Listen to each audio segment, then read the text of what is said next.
Hello, leader. Welcome back to the Fierce Factor podcast. It's Kaylee here. Hey, listen, this week I am so thrilled to be kicking off a much anticipated guest speaker series where for the next several weeks, I will be sharing interviews with you of some of my favorite industry leaders on some of my favorite topics. And to really set the stage this week, I was so excited to have a chat with a client and true inspiration in the industry, Miss Jessica Christy. Jessica is the owner of Beauty Culture Med Spa and Training Academy in Bloomfield, Michigan. And she is truly on a mission to help people around the globe look as good as they feel on the inside. And from my vantage point, I'd also say feel, think, and grow as good as they look. I fell in love with Jessica when she attended a workshop I was presenting at Aesthetic Next last year, and she was sharing with the group some of the hard lessons she had learned while investing in developing team members. And I won't spoil that story for you, but definitely tune in closely for that one. She was sharing how she looks for employees who are invested in personal development because success to her, it's all about mindset. And she'll say things like, I can invest all the time and money in the world into myself or into someone, but if they aren't personally committed to growth, it won't matter. It's been a joy watching her grow and blossom. She is one of Allergan's most sought after AMI trainers, and she's a key opinion leader for several other leading companies in our space. Jessica is a mom, a wife, a business owner, a friend, a mentor, a teacher. She truly wears all the hats and has done some really incredible things in a very short amount of time in her business. She has both a brilliant clinical mind and also a magnetic personality and ability to really move people. And I'm super excited for you to meet Jessica, learn about her perspective around business growth, team building, and truly building a life-first business. You are going to love this episode, leader. Without further ado, please enjoy this moving episode with the one and only Jessica Christy. Enjoy. Hi there. Welcome to the Fierce Factor podcast. I'm your host, Kaylee Lindholm. And I think it's time for us women to shift the conversation in business and step into our feminine leadership to do the most iconic work the aesthetic industry has ever seen. Each week, I'll be bringing a powerful dose of strategy, sarcasm, solutions, and sass that will rev up your creativity and ignite your brilliance as you link arms with me along our shared path of personal and professional growth in 20 minutes or less. Let's go. Hello, Fierce Factor. I am super excited for this interview that has been a long time coming with our lovely client, friend, and beautiful mentor and icon of the aesthetic industry, Jessica Christy, who is tuning in from her beautiful new bathroom, actually, which sounds crazy, but when you see it, you're going to be like, I need that opulence in my life. It's exquisite. So Jessica Christy is the owner and fabulous CEO and visionary behind Beauty Culture Med Spa in Bloomfield, Michigan. If you have not seen Jessica and her reels on the IG, then you probably are living under a rock. So you'll definitely want to check her out. Jessica, welcome. So excited to have you on the Fierce Factor. I feel like this is definitely a pinch me moment. I can't believe that I'm here with you. Honored. You're so funny. Okay, let's dive in. Jessica, if you could just talk a little bit about beauty culture and how you got started, a little bit about the background of your beautiful business. Absolutely. So being a physician assistant, I love medicine and I love learning and being a forever student, and slowly led me into dermatology, which I loved, but I really fell in love with aesthetics once I started to do that. And I found myself happiest with patients when I was helping them feel more confident and better about themselves. But I hadn't found the right practice to really give me freedom. And I always felt like my wings were being clipped. And about July of 2019, I opened Beauty Culture, which was meant to be this small little personal space where I could occasionally see patients and treat them. But I remember even thinking, I won't even need a nanny. If I don't have patients one day, I can be home with my little kids. And that was, a dream in July that I told myself. And it has blown up beyond my wildest dreams with this incredible team of aesthetic practitioners. And now, almost 4 years in, we are focused on regenerative type of aesthetics. And I'm now starting to speak on a lot of different boards, and I'm an Allergan trainer and a key opinion leader now for Silfirm and Benev, which happened yesterday, which I forgot to share with you. But it's just really crazy to see all of that hard work and that passion start to be recognized by other members in the community. That's amazing. So when you talk about your wings being clipped, talk to me about that. I definitely am a big fan of freedom and, freedom of the way that I want to direct an appointment. And so being in medical dermatology, I didn't have a lot of freedom of my schedule. So I would have a 30-minute time slot just kind of shoved into all these other 15-minute medical derm appointments. And I just never felt like that was an adequate amount of time to capture what a woman or a man's true needs were, to get to know them, to build a trusting relationship. And I was constantly having this push-pull tug of like, you're in the room too long, you're not seeing enough people. And then also the patient deserved my undying attention in that kind of a vulnerable appointment.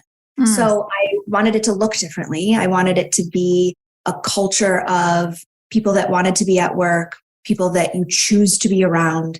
So that is the birth of the name of my business, which is Beauty Culture. That's beautiful. And it seems as if, and I've been in this business for a long time, and as you know, in our community, and obviously just the work over time as our industry has grown so quickly, working with so many aesthetic practices, like 4 years in, and there are some that, look, success takes time, right? And so I think a lot of people are like, how do you grow so fast in 4 years? Your mind's even blown. And we joke, like in Confidence to Scale, we talk a lot about success by accident. So there is that sort of boom that's happened just from an industry standpoint. But I do think not everybody, one, feels joyous along the process, right? And obviously there's ups and downs in any entrepreneurial environment, but you've definitely endured some ups and downs. But let's talk a little bit about that growth, like your, let's call it like rapid, exciting, high traction growth. Is there something, or are there things that you feel like you could pinpoint and say, these are some of the things that I implemented that have really given me the tailwind or helped let me leverage this kind of growth so quickly? Yes. So one of the things was believing that I could do it and having the confidence, which I've had to tap into all along. But I loved when we shared with each other and realized that we both had that Start Today journal by Rachel Hollis, really truly manifesting and writing down as if I had done these things really, really helped me shape the fact that I could do it. We're all worthy of whatever cause we decide to commit to. Then in terms of being able to keep growing, I think that it was so massive to revisit at each stage of growth. And sometimes it happens intentionally. And there have been moments where it happened to me and for me ultimately in my business, where you have to stop and revisit, what are our goals now? What does beauty culture need me to be? I am not beauty culture.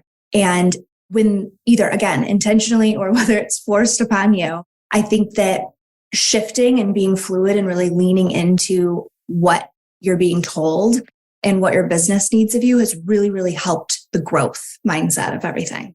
Meaning what you're being told intuitively. Yes. Okay. Yeah. That is obviously a practice. I think it comes easier to some than others. I've naturally kind of always led with my heart, but recently I was speaking to a friend and she said, you have 3 centers. You have your head, your heart, and your gut.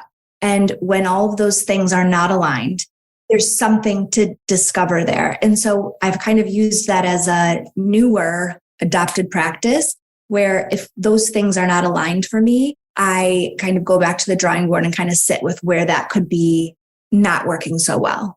What would you say to somebody that is like, that's amazing, Jessica. I love that you journal and revisit your intuition and stop and think and plan and invest time into that, but I don't have the time to do that. Yes. What would you say to someone who said, truthfully, we all don't. We all could fill this. We have the same 24 hours in a day. And I think that the beauty in that is that you get to decide what that looks like. And sometimes it's taking that temporary risk to really commit and discipline yourself to that time, but you can find 5 minutes. In fact, that journal that I had, I used to get to work 5 minutes early out of the house from literally 2 babies and a husband and a whole household that really truly needed me to be there 5 minutes longer. And I would just quickly find something that worked for me like that to spend 5 minutes. And as I think I built that confidence to see it starting to come to fruition and those things actually happened, it made me feel, wow, there's really something to this. And I truly need to do this. It's not a luxury to have time to journal. Same for me. I feel like I'm off. Like if I can sense something's not right, and then I'll go back and look and I'm like, I haven't done gratitude in like a month or something or weeks. I'm off track. I remember we met last year. You were in a workshop that I hosted, the Scale Philosophy Roadmap for Female Entrepreneurs. And it totally stuck with me, something you said in the audience when we were kind of sharing as a group. And you talked about, it had to do with the fear of really investing in new team members and training an injector and the fear of them leaving. I didn't know at the time what you had been through, which I would love to kind of bring to the table. But what stood out for me was you said, what's important for me and an employee is that they believe in this idea of the same thing we're talking about, of the investment in themselves as a human being. I don't think I had heard that ever before from an employer in our industry, that it's not about how skilled they are as an injector. It's really truly about who they are as a person. So I would love for you to share, your philosophy around that, and also talk about the experience that you went through that sort of sets the stage, that underpins this sort of thought process and frame of mind. Yes, it's like where to start. I think that one of the things that I learned from you, and it's like what came first, the chicken or the egg, like I was definitely leaning into those thoughts, but you have helped me. And I think that that's what the beauty of what you do is, you help people that you can see in them the intent, and you help bring and blossom those things out of them, and how greatly that has enriched what I'm doing. I can't even put into words right now. I don't have the time, but I really recognized that I cannot hire for the duties that someone needs to take off of my plate. Something that you said to me is, we write love letters to these future team members because truly that's what it is. It's this relationship that is more than just taking duties and to-dos off of your task list. And I think I was dragging my business behind me. And I thought that we were growing so quickly and very organically. And I think a lot of that had to do with the authenticity of me being beauty culture. But I really was exhausted by physically dragging my business and being like, don't you guys want a journal? And like, if you don't, that's okay. You do you. I just thought if I give people complete autonomy, if I didn't bother them because I didn't appreciate my wings being clipped, and I paid them as much as I could, why would someone leave?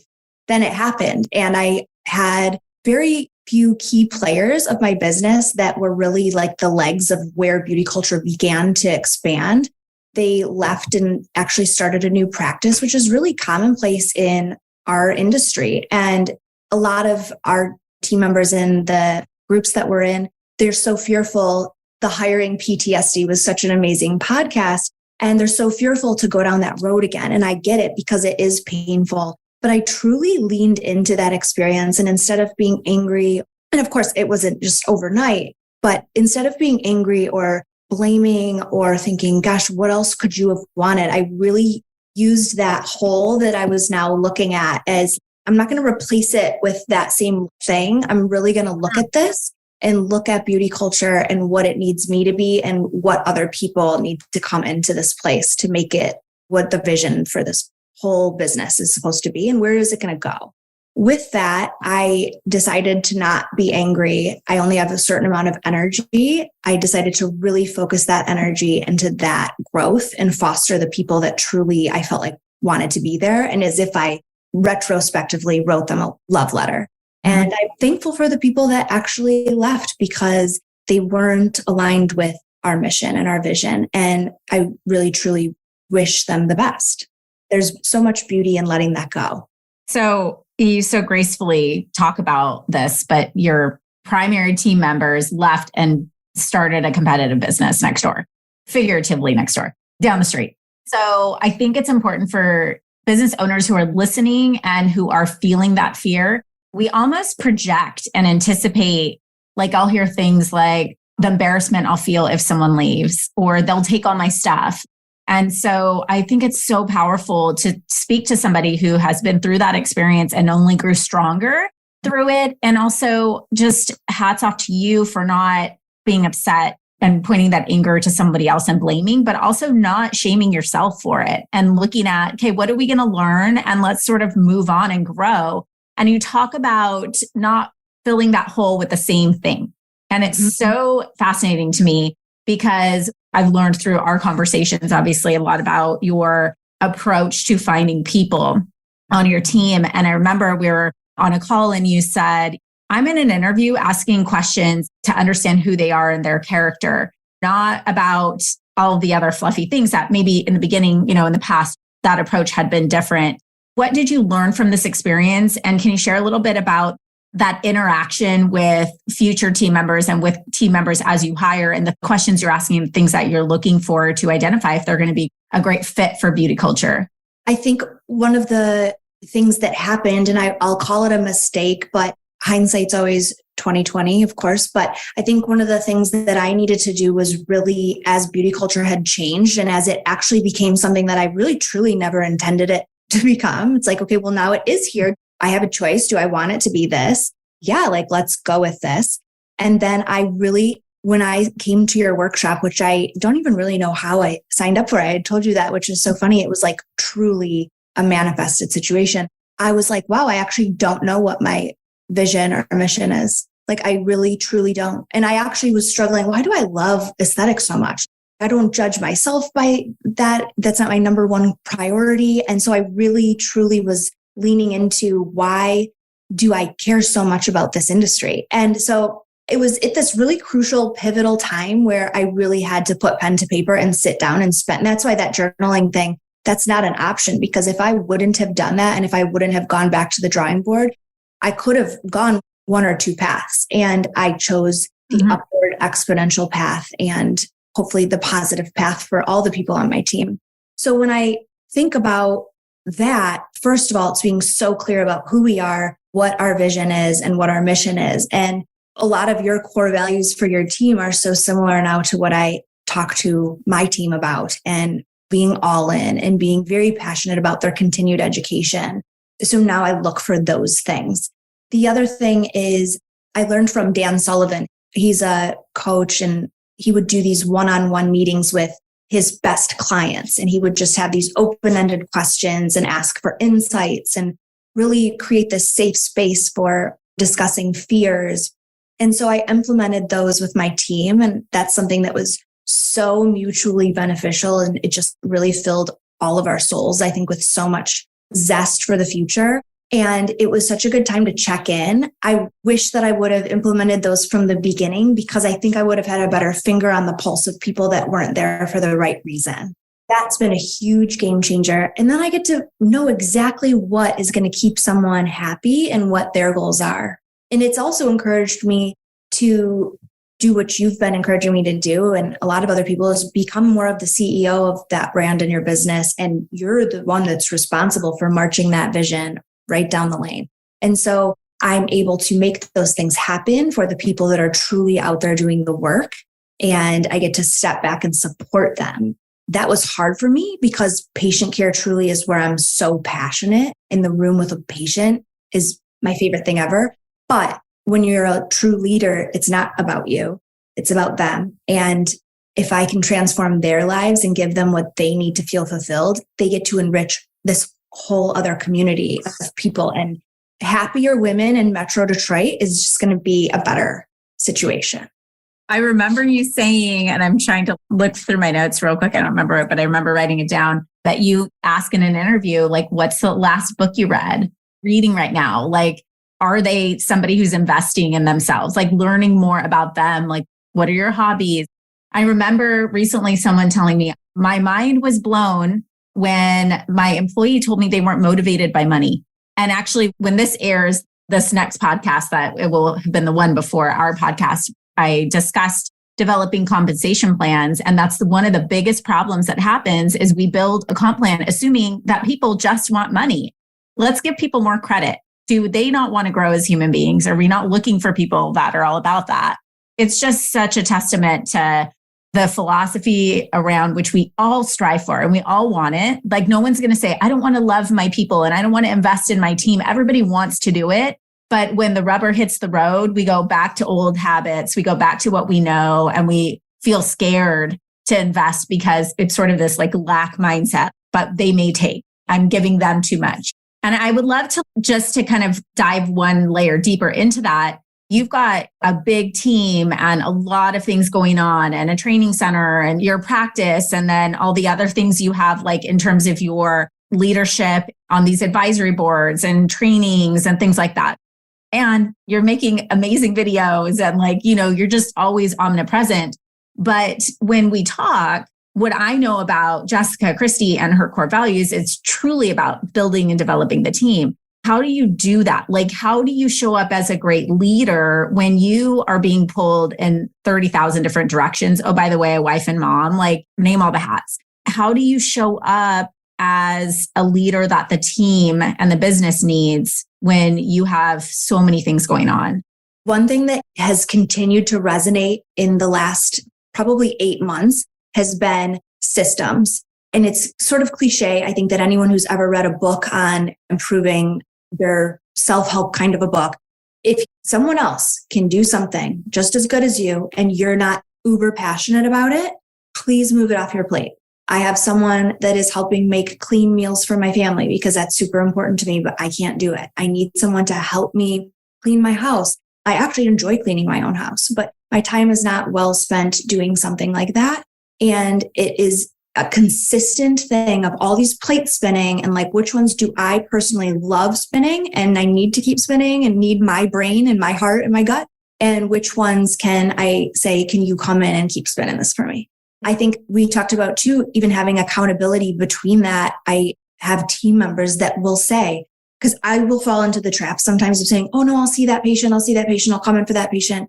And I have team members that say, no, if you want these other things and these other priorities that you told me that you want to do, and you're passionate about education and you're passionate about building this sector of your training spot, then you cannot do this. And the things that you say no to, they aren't always bad things. When I want to see someone that's enriched my life and started my practice with me, it's really hard to give them to another provider. First of all, we all struggle with control, and also it just feels good. I love that person. And so having the accountability has really, really helped me. And then that way I can show up for the things that are truly important.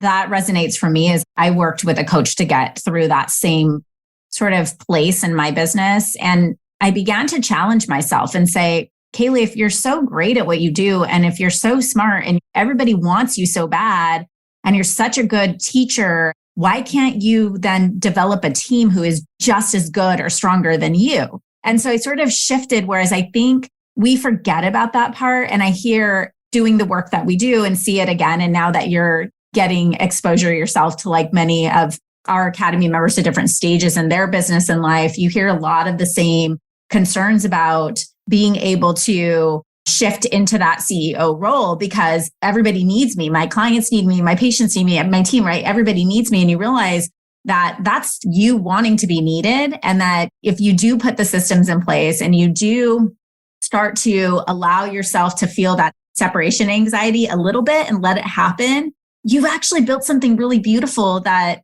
now other people can go and perpetuate. But it's making that decision, having that mindset that I'm going to be willing to go through some of those growing pains to transition into the woman that I need to become to run this company. Yes. And everyone is watching. Your children are watching, your team members are watching, and we have a chance to either show them what it looks like to run yourself ragged and become ill because you're living in this state of chronic inflammation from your adrenaline pumping all the time, or you can show them we all have choices on what a priority is. And you asked me a really good question when we first started this whole journey. It's, what does your ideal week look like? And if that's what your week looks like, then what does that mean for you and the most important people in your life? And I think that if you can keep going back to that, it can't really steer you wrong. Well, I think we tell ourselves that the thing we're working for is going to give us the thing that we could already have now, which is what I'm building is going to give me this freedom and this autonomy and this flexibility down the road. But ironically, if you're really focused and clear about what you want, you can have it now. You just have to be willing to change your habits and get the support for the other things. Like I wrote down, I need a clean meal lady. Like that. I do have some stuff delivered, but that would absolutely be helpful for me too. And I also think, Jessica, I love this conversation because one of the biggest propellers for us as a company to achieve our mission is to really shift the narrative of the way that women have to show up as leaders in businesses. And we have women like you building multi-million-dollar empires who are still moms, who still are able to have relationships, care about friendships, want to lay out on the lake during the summer and drink Trulies or whatever, and want to have like a well-rounded life. And we have not been shown what's possible because this is so new. And I think our industry is really leading the way because there's just so many young females that are out just crushing it. So I think also what's important is hearing that the permission, it's okay to get help, to get someone to support you cleaning your house, to take your returns, to pick up your dry cleaning, like do those things. Like you're not obligated to do that if you truly choose to live a life in a way that affords you the time to spend with the people you love and doing the things that you really love to do. We talk a lot about, here's somebody who's building a really successful business. And I remember when we first started working together, you were like, I want all these locations and here's how I want to expand. And going through this work, you've really dove a lot deeper into beauty culture and like what it means versus trying to go out. And I think a lot of people, they instantly think, okay, now this is running, next step, ad, next step, ad, next step, ad. That has been one of the things I've admired most about you. And I can see how much more in love you are with the work you do and the relationships and interactions. And I think a direct output of that, a direct result is what you just opened up by talking about, being welcomed onto all these advisory boards, building your thought leadership in the industry and really expanding the brand. And I think a lot of people think, well, I need to be everywhere, and they dilute themselves and thin themselves out. And to me, it's about, yeah, that's a strategy, but it's about your mindset around that. It's around your mindset around overall growth and diving into your own definition of success. So I'd love to just take a minute to really talk about that, how for you, the mindset piece of business fits in with strategy. Where do you balance all of that? Where do you focus your power in terms of making decisions around growth? Yeah, I think so much of that is shutting out the noise of what everyone else is telling you, what the trends in this business are doing. And so private equity is such a huge one. How do you maximize a private equity type of a transaction? Multiple locations. So then you're kind of telling yourself, well, I guess maybe someday that would be something that I should start planning for. I guess I better get that ball rolling. And when I really sat down and I gave myself, first of all, the space, the alone time, shutting out the noise of anyone, even people in your inner circle, really truly meditating on what I see a business that makes me joyous and not want to walk away from looks like, it was not multiple locations. It may be a pop-up somewhere warmer and sunnier, but it is focusing on one thing and giving that my full attention. And for right now, that's this single location at Beauty Culture. And even sans the employees that I lost this year, obviously much more strategic and much more careful about who I'm allowing into my ecosystem, which we've talked about a lot. And I love that analogy. But I also actually am doing far better financially and as a company with focusing. And I think I listen to some people either talk on different platforms or within our group, and they're so nervous about the productivity part. But when you really get so clear, this sounds crazy, but I don't look at numbers ever because I don't have to. It's something that I'm not passionate about. So I get to move it off my plate.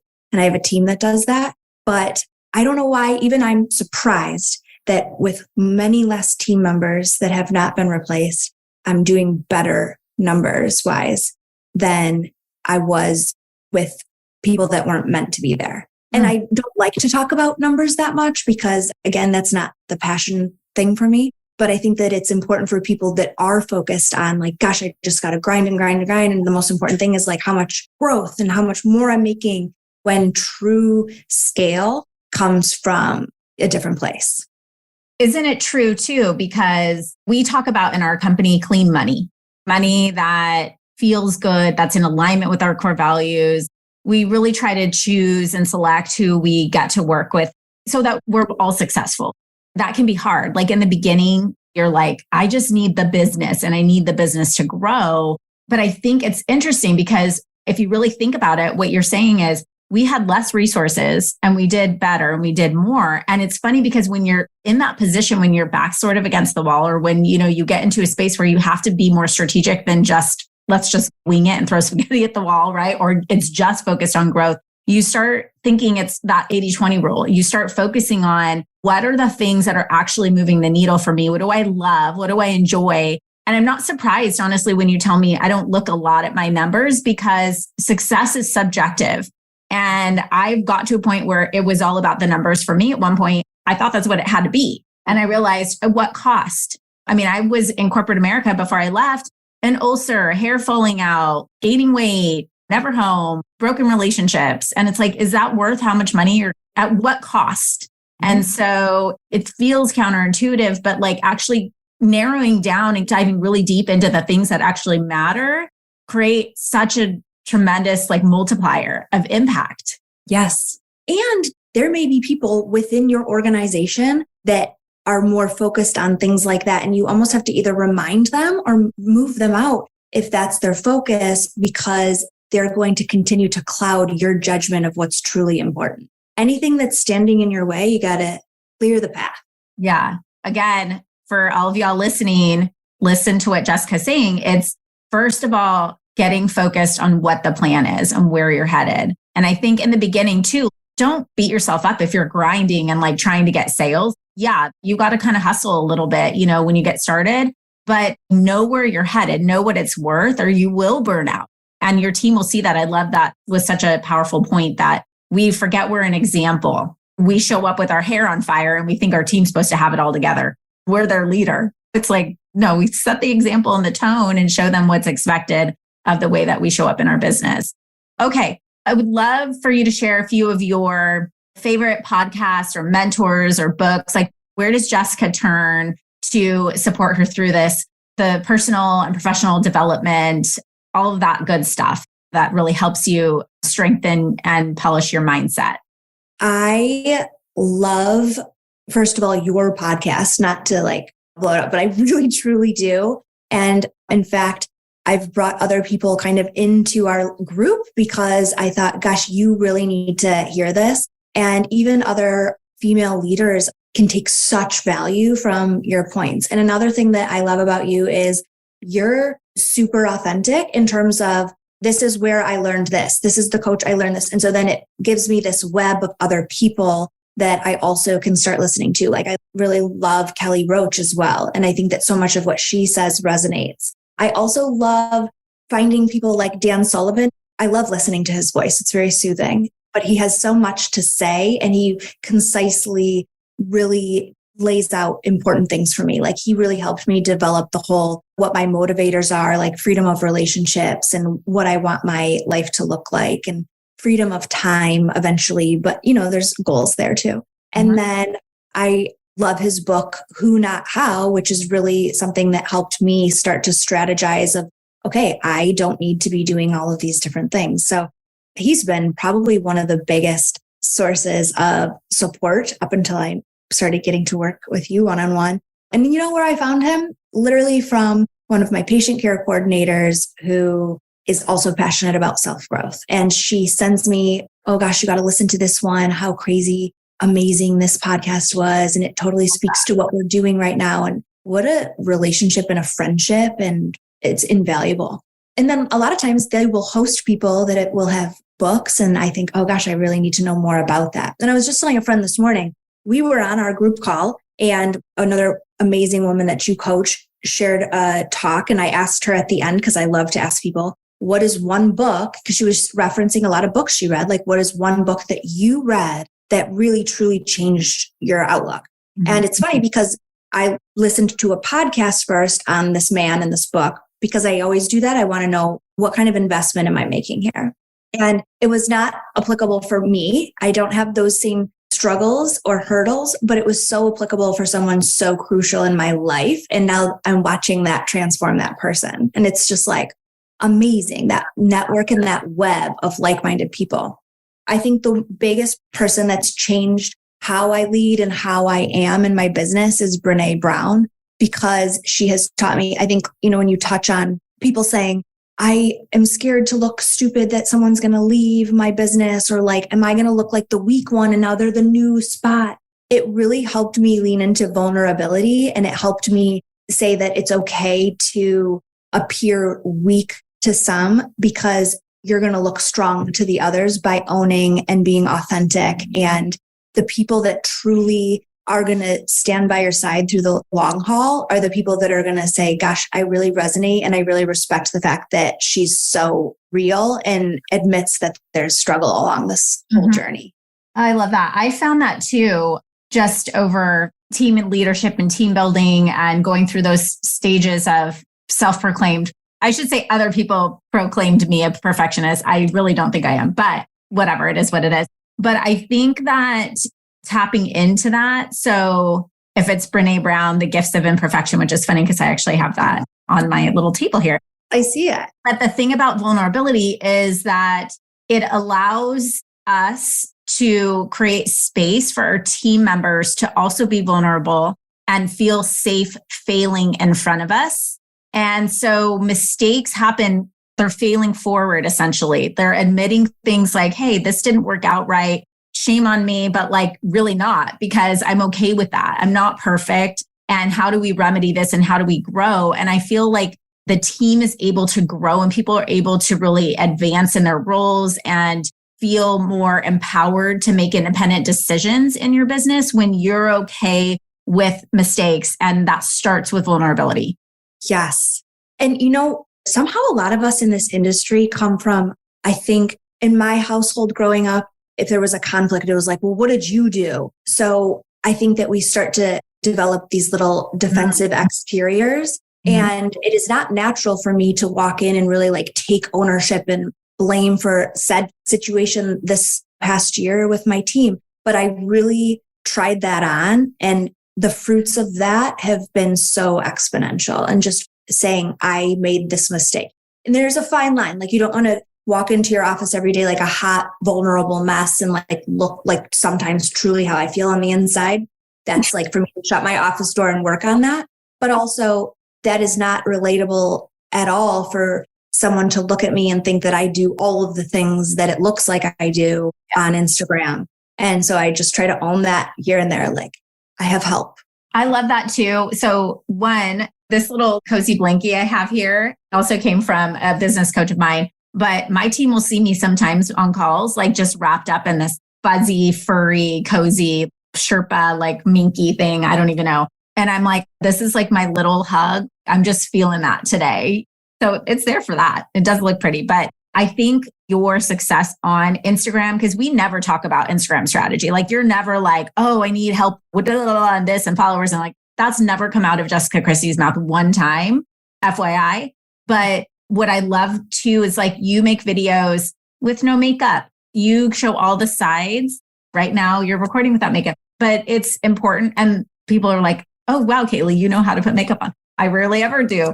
I think that people can connect from your patients. The people that look up to you can connect with your authenticity. And I think that's important to remember. Like, I made a post about Peloton. Like, I was in a sweatshirt and I made a reels like recently. And it was like what other people look like, what I think I look like on a Peloton. That was so good. By the way, I loved that. And my son, Cooper, he was like, Mom, why in the world would you put something like that on your Instagram that has nothing to do with your business? And I said, because it's the reality of who we are as people. You can show anybody what you want them to see. But when you can actually be that person, not only do you feel more aligned, right? You talk about your head, heart, and gut. This is who I am. But then the people that are truly your people, that are going to be attracted to that. And the people who are not are going to leave. And that's really what you want at the end of the day, to be surrounded by people that are going to support and uplift you and not be catty, as we've talked about in the past. Yes. I used to really get nervous, like, oh my gosh, I'm getting so many negative comments from that. And it's like, that is great because it's one person that really isn't aligned with who I am. And that's okay. Yeah. It makes room for one more person that is and finds this as funny as I did. Exactly. We can pray for them. We wish success on everyone, right? So, or for everybody. Let's, as we wrap up, I would love for you, within what you're willing to share, to talk about where you are. I know you've been going through quite some transition in terms of your role, as we've talked about in the company, but what does the future hold and what are sort of the next steps and things that you're working on for yourself and also for beauty culture down the road? Yeah. So number one is continuing to actually put my actions where my mouth is and truly invest in the wonderful women on my team and continue to support them as aesthetic providers. Because I have the right people on the bus, we are massively investing in our own education this year. And that costs money. It is an investment. And could they leave? Absolutely. But I believe, and I believe in them, that if that were to happen, first of all, they would come to me because I've offered them such massive respect and my whole soul, to be honest, but also how amazing if they don't. And that's what I'm going to focus on. If they stay with our team and we all grow together, it's this amazing, unstoppable force. So that's number one. But then tangibly, I really am looking forward to growing our training spa. I have a newer employee that when I did her one-on-one, one of her insights was, gosh, it's so weird that you have a training spa because I guess my insight is, and she said this, these were her words, which shows that she really is like out there looking at the kind of self-help kind of stuff already. She said, it's like an abundance over scarcity mindset. And I just think, wow, you're training your competition. And I said, well, the beauty of that is one bad outcome is bad for all of us. And we have this mission to support each other. And that's kind of, I'm trying to change the rhetoric around our close-knit community and to support each other rather than compete. And people say that all the time, but it doesn't actually happen. And I hear a lot of women call me when they get to that point where they're like, wow, everybody was cheering for me until I got that award or I became that, or I got just enough recognition and visibility that it made them feel insecure. And then all of a sudden I'm evil and they're not supporting me in the same way. So it's real. It's out there. Yes. So that's number one. I want to web off of what we have now. And there was a need for it. We threw it together, but now we're going back to the drawing board and making it like a 2.0 version and maybe 3.0. And then from there, I really want to focus on scalability where I can be present for my home team, which are my 2 children and my husband, and making sure that we're making memories because, like you said, success comes in many forms and it's personal for everyone. But time is something that you can't get back and it's not something that you can ever predict. And so I just want to make all those memories and live a good life. I love that, Jessica. Such an amazing energy and a light, and been such a pleasure to work with. And I want to thank you so much for your insights today. I know that what we've talked about is going to help a lot of people and also validate a lot of things for people who were kind of thinking it, but then weren't seeing it out there and thought maybe they were off. Jessica, where can, for those of the podcast listeners who aren't following you already or familiar with you and your company, where can they go to check out Beauty Culture and Jessica Christy? My favorite hub is good old Instagram, beautyculture.medspa. And then all the little facets kind of spread off from there. You know, we love a good TikTok account. And then I have a training spa page as well, which is Beauty Culture Training Spa. And that is something that I'm going to dive a little deeper into. My other 2 facets are, you've really encouraged me to create a podcast because I want it to take shape in terms of not necessarily talking all things aesthetics. I really want to highlight the women that have really affected my life. And there's so many. And so the book that you sent me for Christmas, along with a very cozy blanket, by the way, I never said thank you for, which thank you so much. So now, as these ideas come to my mind and topics come to my mind, I have that pink book with me at all times. It's not ever too far from me. And I write at the top of the page that topic so that when I get back to it, I won't forget. and there will be brainstormed ideas that you have absolutely influenced. And I will say, thank you so much for your podcast because you give so much away for free. It is such a good resource for someone to gain so much information that may not have the means yet to invest in one-on-one coaching, but it definitely gave me the feeling that this would be such a good interaction for me and just such a huge rocket ship for our business. And so it's been really fun to peel back the layers and really dive deeper. So I'm so thankful that I went to this little conference, this little workshop. Yeah. I always tell changed my life. I'm not sure how I found you or why I'm here. And I'm like, stop trying to figure it out and just embrace it because there is a divine reason why you're here. But the feeling's mutual. Thank you so much for all the gushiness. And I appreciate that because not everybody is going to be able to come in and work in an academy setting and have such high touch interaction with a coach right now. But I think for us to accomplish our mission, we need to be able to provide value at different levels and different stages. It's about growing the industry. I think you and I are both like-minded in that. As the tide rises, all the boats rise and we can all experience success together. So very, very exciting. Okay, Miss Jessica. Well, thank you so much for being here. And I can't wait to hear all of the notes after this airs and publishes about how incredible you are. So thank you so much. Bye. Wait, before you go, if you're vibing with this conversation and want to join me on my mission to help 1,000 inspiring and intentional women cross the next $1 million milestone in their business this year, or maybe you want to become one of them, head over to Facebook and join our free community, the Fierce Factor Society. Over there, we are taking this conversation to an elevated level. Get access to resource guides, podcast supplements, and guideposts, direct communication with me and my expert team, and of course, a society of fierce women making big moves and disrupting the status quo in aesthetics and wellness. You can link directly through the show notes or head to Facebook and search up the Fierce Factor Society. See you there, goddess.